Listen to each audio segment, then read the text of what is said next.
অবৈধ কয়লা সিন্ডিকেটৰ চৰ্দাৰ কোন? ৰাজ্যৰ প্ৰান্তে প্ৰান্তে সত্যৰ সন্ধানত কংগ্ৰেছ। আজি অসমৰ মানুহে সত্যৰ সন্ধান আৰম্ভ কৰিছে। কয়লা সিন্ডিকেটৰ চৰ্দাৰ কোন? অসমৰ আটাইতকৈ উপাৰ্জন বেছি কাৰ হৈছে? ভাৰতবৰ্ষৰ ভিতৰত আটাইতকৈ ধনী মুখ্যমন্ত্ৰী হ'বৰ কাৰণে কোন ওলাইছে? এই সত্যৰ সন্ধান আজিৰ পৰা কংগ্ৰেছ দলৰ নেতৃত্বত অসমৰ গাঁৱে ভূঞে চহৰে নগৰে আজিৰ পৰা আমি আৰম্ভ কৰিছো। সত্যৰ সন্ধানত যুদ্ধং দেখি মহিলা কংগ্ৰেছো। ৰাইজৰ উৰ্ধত নহয়, ৰাইজৰ কৰ কাটল আৰু শ্ৰমিকৰ প্ৰাণেৰে আপোনালোকক দা দৰমহা দিয়া হৈছে। গতিকে আপোনালোকে উত্তৰ দিব লাগিব, ৰাতি কাৰ ফোনত আপোনালোকে দেৱলাল গাৰ্লুছাৰ পত্নীক আপোনালোকে পাৰ্মিশ্যন দিছে, তাৰ কাৰণে আমি প্ৰতিবাদত বহিছোঁ। আপোনাক সন্মান সহকাৰে আমি আপোনাক মাতিছোঁ যে আপুনি আহি আমাক উত্তৰ দিব লাগে।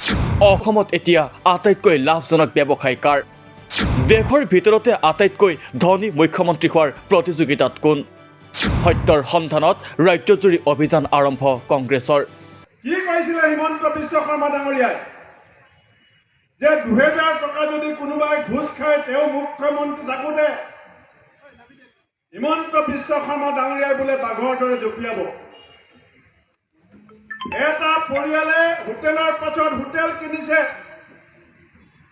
বাগানৰ পাছত বাগান কিনিছে, স্কুলৰ পাছত স্কুল বনাইছে, টিভি চেনেলৰ পাছত টিভি চেনেল খুলিছে, পেপাৰৰ পাছত পেপাৰ কিনিছে।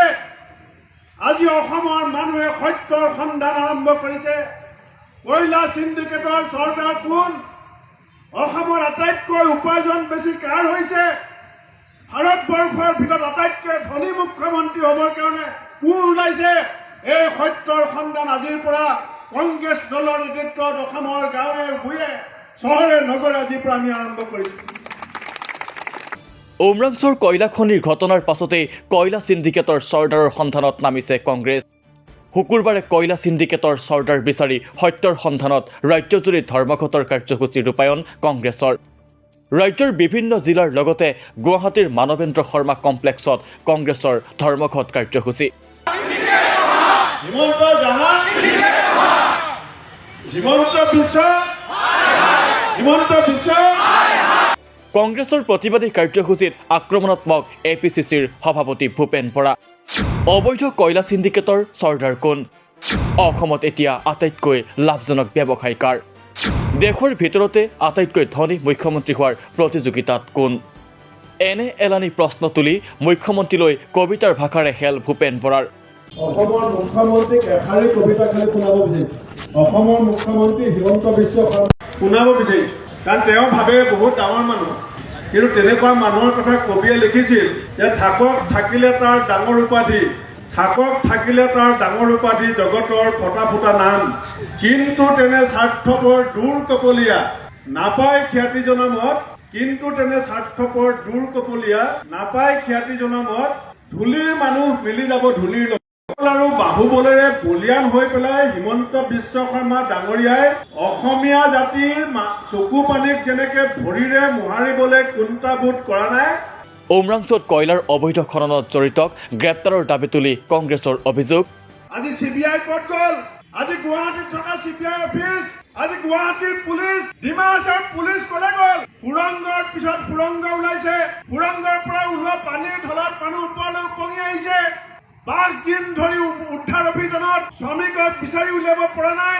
কোনটো সুৰংগ দি গৈ শ্ৰমিক ক'ত সোমাই আছে আজি কোনেও নাজানে। সুপ্ৰিম কোৰ্টৰ বাধা থকাৰ পিছত ইমান সুৰংগ খান্দিলে, পুলিচ ক'ত শুই আছিলে? জিলা প্ৰশাসন ক'ত শুই আছিলে? হিমন্ত বিশ্ব শৰ্মাই কয় অসমৰ মানুহক যে অসমত সিন্ডিকেট নাই। মুখ্যমন্ত্ৰীৰ ক্ৰেডিবিলিটি কিমান? হিমন্ত বিশ্ব শৰ্মাৰ বিশ্বাসযোগ্যতা কিমান?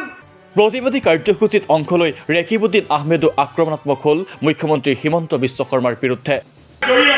ৰেড হোল মাইনিং বন্ধ কৰি থোৱাৰ পিছত অসমৰ বিভিন্ন এলেকাত এনেধৰণৰ ৰেড হোল মাইনিং তাৰ পৃষ্ঠপোষকতাত চলি আছে। ডিমা হাছাও স্বায়ত্তশাসিত পৰিষদৰ ৰেড হোল মাইনিং কৰি কয়লা সৰবৰাহ আৰু পৰিবহণ কৰা কাৰ্যক মুখ্যমন্ত্ৰীয়ে ইমান দিন দেখা নাছিল কিয়? জিলাখনৰ আয়ুক্ত আৰক্ষী অধীক্ষকৰ অগোচৰে এই ঘটনা সংঘটিত হৈ আছিল নেকি? যদি হৈ আছিল তেতিয়াহ'লে মুখ্যমন্ত্ৰীৰ নিয়ন্ত্ৰণত অসমৰ গৃহ বিভাগ নাই, দিছপুৰৰ নিয়ন্ত্ৰণতে প্ৰকৃততে ৰেড হোল মাইনিং চলি আছে আৰু ডিমা হাছাও স্বায়ত্তশাসিত পৰিষদৰ মুখ্য কাৰ্যবাহী সদস্য দেৱলাল গাৰ্লুছাৰ পত্নীৰ নামতে আছাম কোৱেৰী ৰেড হোল মাইনিঙৰ সোমবাৰে এই ঘটনা সংঘটিত হৈছিল।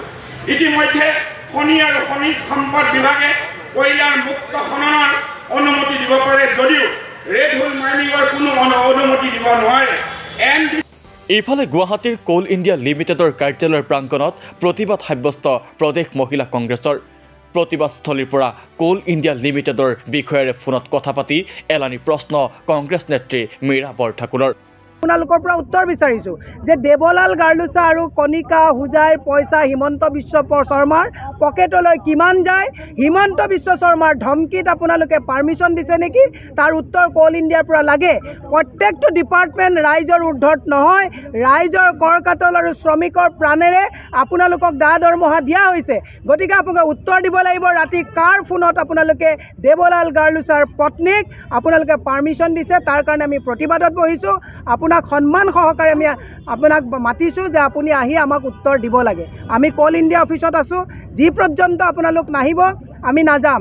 সমান্তৰালভাৱে আমাৰ ইয়াত পুলিচ আহিছে, আমি পুলিচকো কৈছোঁ দেৱলাল গাৰ্লুছা আৰু কণিকা হুজাইৰ পত্নীক ধৰিবলৈ পুলিচ যাওক, আমাক ধৰিব নালাগে, আমি প্ৰশ্নহে সুধিব আহিছোঁ, সেইটোৱে আপোনাক আবেদন কৰিছোঁ। হয়, শুকুৰবাৰৰ দিনটোত এইদৰে ৰাজ্যজুৰি সত্যৰ সন্ধানত নামিল কংগ্ৰেছ। পিছে অবৈধ কয়লা চিণ্ডিকেটৰ চৰ্দাৰে শাস্তি লাভ কৰিবনে, সেয়াহে প্ৰশ্ন এতিয়া সৰ্বসাধাৰণৰ।